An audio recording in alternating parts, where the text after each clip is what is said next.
Egaa wanta hojjetu tokko keessatti hin hojjenna yookaan nan hojjedha jedhee yoon ka'ee kutannoo yoon qabaadhee wanti galma na hanqisu tokko hin jiru jechuudha. Garuu inni guddaanii fi milkaa'uu kan nuti dandeenyu wanta hojjennu sun irratti jabaannee yoo hojjenne yookaan duubatti yoo deebi'uu baanne wanti nu milkeessuu dadhabu tokko illee hin jiru jechuudha. Amma namoonni baay'een waan tokko hin jammaruun gaafa jammaranii gaafa namni jecha isaanii hin jedhee kun hin ta'u gaafa maal jedhanii namni inni sun mogolee isaaniitu bu'aa jechuudha. Kanaaf wanta hojjennu keessatti kutannoo yoo qabaanne wanti unu galma nu geessi tokko illee hin jiru jechuudha. Amma laala ruutiinii mucaan kun amma har'as geessutti jechi dhabamee miti waa hedduutu jira dhugaa dubbachuudhaaf garuu jechuudha dandeesseetu jecha namaas dandeessee akka fedhetti illee yoo dubbatanis wanta barbaadan illee yoo godhan illee jechuudha jecha namaa hundumaa dhageessee isinii galee kaayyoo kooti jettee kutattee ittuma deemteeni har'a kun olaala milkoofte waaqayyo ishii milkeessee jechuudha. Kanaaf waan hojjennu keessatti kutannoo yoo qabaanne wanti galma nu hanqisu hin jiru jechuudha. Dhugaa dubbachuuf yaada mucaan fakkeenya gaarii nama hundaaf taatiin sababni isaayyuu namoonni tokko osoo dandeettii qabaniiti osoo dandeettii dubbachuu akkasuma dandeettii barumsaa otoo karaa hedduudhaan waa hedduu qabaniiti in sodaatu.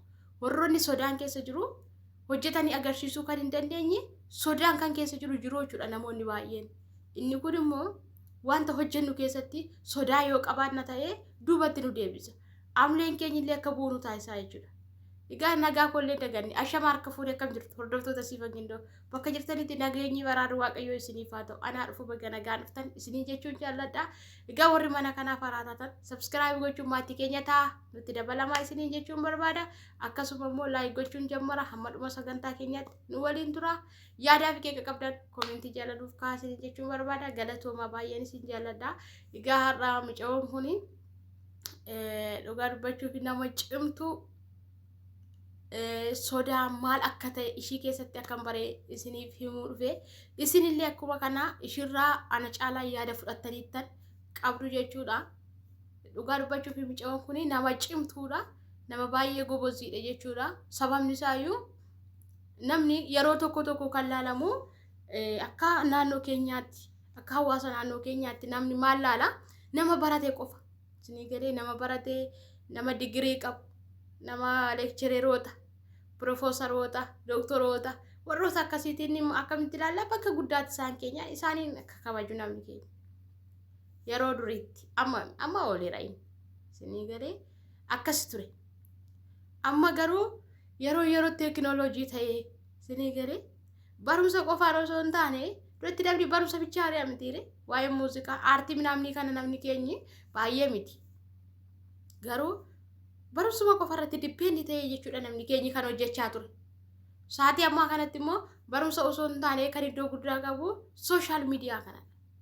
Sooshaal miidiyaan kun dhugaa dubbachuu fi dhala namaa hunda jijjiireeraan warra sodaatan sodaa keessaa baaseeraan warra namni gate hunduma akka namni isaan barbaadu taasiseeraan fakkeenyota hedduutu jiru.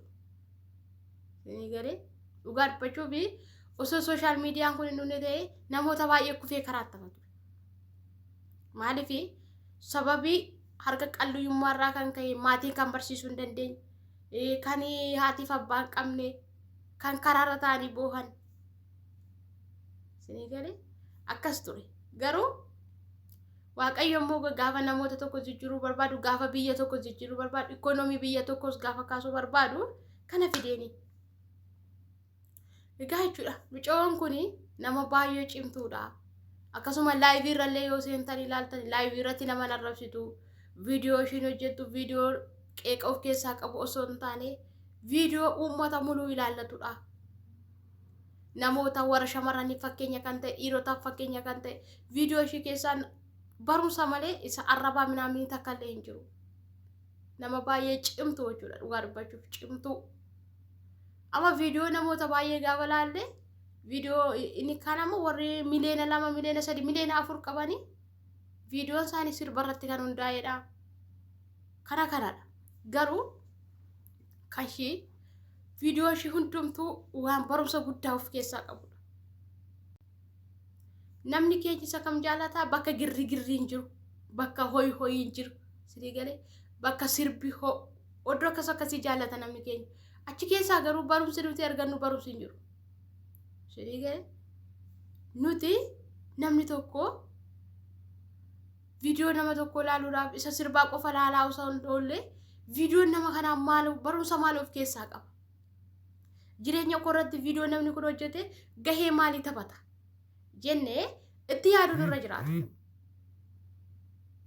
Baay'ee namoota amma akkas miti. Maal godhu viidiyoodhuma suni bakkuma viidiyoon girri qabu dhaqu jechuudha. Kanaafi dhugaa dubbachuu fi bakka viidiyoo ishii marti namni keessa seenee ilaalee barumsa gurguddaa of keessaa qaba. Keessattuu jireenya Itoophiyaa keessatti. Jireenya Itoophiyaa irratti barumsa gurguddaa of keessaa qaba. Nama baay'ee kutattuu dhugaa waaqayyo dubbachuu. Sodaa tokko malee nama hojjettu. Amma baay'een ijoolleen baay'een namoota hamachuudha akkuma keessa beeknu gariin waan garaa baratanii jechuudha. Otoo barumsa baratanii dooktoriinnatii baatanii digiriinnatii baatanii kan mana ta'an danuu isaaniitu jira. Sinii galee barachuun keenya gatii hin qabu. Amma saatii kana maal ta'e unutu barumsa keessa darbee malee unutu baratee digirii baatee akkanuma bakka dippiloomaa baatee unutu barumsa keessa darbee malee barumsi nu keessa dabarre. Sinii galee osoo barumsi nu keessa darbeera ta'ee jechuudha. Amma baay'een keenyi barannee dookimentii baannee zooraa ollaanii. Sababiin isaa maal beektanii? Nutu barumsa keessa darbe malee jechuudha. Barumsi unu keessa hin dabarre. Osoo barumsi unu keessa darbeera ta'e akkas miti ture. Sinii galee amma namoonni keenyi bakka baratee eebbifamee digirii qaba dippiloomaa qaba mana taa'uun fedhu isa kana qofa yaada. Saatii kanatti keessattuu saatii kanatti hojjette jennaan wanti si jijjiirsifne tokkollee hin jiru. Garuu inni guddaan kutannoo qabaachuudha. Wanta hojjettu irratti wanta ati hojjettu irratti jechi namaa hin dhabamaa miti hin dhabamu. Ni galee jechi namaa hin dhabamu. Kan mogoleessi buusu danuutu jira. Garuu immoo kana keessatti maalidha? Ati kutataa ta'uu qabda. Ati kutataa ta'uu qabda bakka. Malee ati nama laafaa yoo taate sirriidha. Duubatti si deebisuu danda'u kaayyoo keerraa. Sinii galee kanaafi wanta hojjennu keessatti wanta goonu hundumarratti ija jabinaan ta'ee ta'uu baate. Dogongora qabaate dogongora qabaachuu baate bakka ija jabinaan hojjechuudha. Inni guddaan boru dogongora kee irraa maal baratta? Boru isa caalu baratta. Malee har'a dogongora jettee dogongora kee sunitti saalfattee dhiiste jennaan kaayyoon kee karaa tafaa jechuudha. Amma namoonni baay'een akkasii. Dogongora jennaan bakka dhiisee manatti deebi'a malee dogongora isaa sunirraa waan tokko hin baratuun ta'uu qabu. Dogongora keenyarraa barachuu qabna. Namni haamni namaa buusuu waa baay'ee jechuu danda'a. Oduu namaallee dhaga'uu qabu. Kaayyoo kootii erga ta'e kaayyoo kootiif dhiibuudha bakka. Sinii galee kanaafi dhugaa dubbachuu fi baay'ee na ajaa'ibsiifadha mucattii kana. Baay'ee jechuudha. Kunoo Ugaandaa deemtee achirratti namoonni baay'een amma eeggadha micoo ishii warra Ugaandaatu mo'aa ishiitu mo'aa jechaa turan. Garuu immoo ishuma kanatu mo'ee waan caalama fudhattee galte. Akkasuma immoo uummanni Oromoo bakki ishiin itti dhalattee simannaa isaan ishiidhaaf taasisan. Kun maalirraan kan ka'e sababii ishiin jabaattuu taateef waan ishiin hojjetteef waan ishiin gobozii taateef. Sinii galee kutannoof murannoodhaan waan hojjetteef. Bakka dogongora ishiittis dogongoraa. Sinii galee bakka otoo waan tokko saalfatee hojjechaa turte jechuudha. Kanaaf ilaalcha laal gaafa ati waan gaarii tokko hojjette gaafa ati bakka dogongora keettis waan hundumatti hojjechaa deemte sisimata namni isa xiqqaatu isa guddaatu gadi siif jedha.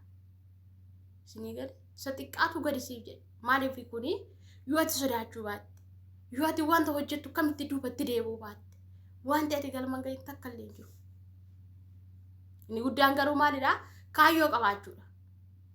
Kutannoodhaan itti adeemuudha.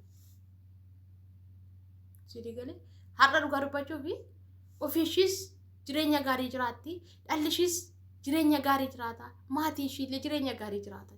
Isinii gadi maalirraa kan ka'e sababii ishiin cimtuu taatirraa kan ka'e namoota baay'ee fakkeenya waan taatirraa kan ka'e. Har'a gaafa laallu amma warroonni baratanii ispeeshaalistoonni doktoroonni akka ishee kanatti simannaa argataniira hin arganne tasumayyuu. Isinii gadi kanaaf wanna hojjennu keessatti bakka ija jabinaan hojjechuu qabna. Kaayyoo kooti jedhee karoorfadhe taanaan ija jabinaan sodaa tokko malee badee tole bakka. Inni guddaan maalidha? Milkaa'uudhaaf kan carraaqnu waan ta'eef dogongora koorraa waa barachaa akka kanatti ija jabinaan jabaannee hojjechuu qabna. Kanaaf obboloota koo dhugaa mucaa kana baay'ee ishiidha gammadee jiraanii dhugaa waaqayyoo dubbachuuf fakkeenya gaarii akka ishiin taatu abdiin qaba. Egaa waaqayyoo beeka waan hundumayyuullee nullee akka ishii kana ittiin nu haa ga'u abbaa jabaatee hojjete ittiin nu haa ga'u jechuun barbaada. Akkasuma immoo ijoollonni baay'een keenya waan tokko jammarree duubatti hin deebi'ina.